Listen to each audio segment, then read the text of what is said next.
Yeah guys, so this is the quad that I have set up for long range. It's a 5-inch DIY frame, and what I did was basically lighten the frame up as much as possible.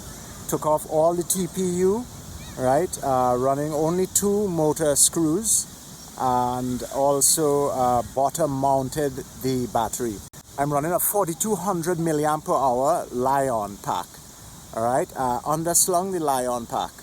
Another tip to lighten your quad up, guys, run really short screws. A lot of the time we have, 3 or 4 millimeters of screws.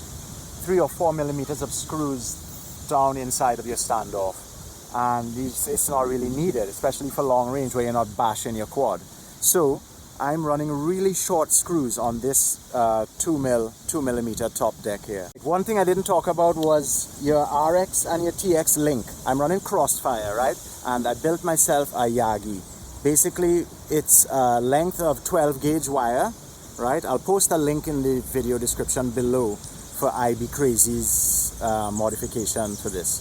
So this is the TBS diamond antenna with a parasitic radiator. The parasitic radiator is going to give you 75% increase in range in one direction. Build yourself some helical.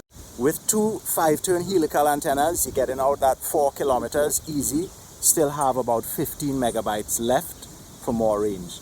Yeah guys, so the tip is, get your build as clean as possible. You want that quad as light as possible. Convert your grams into milliamps per hour.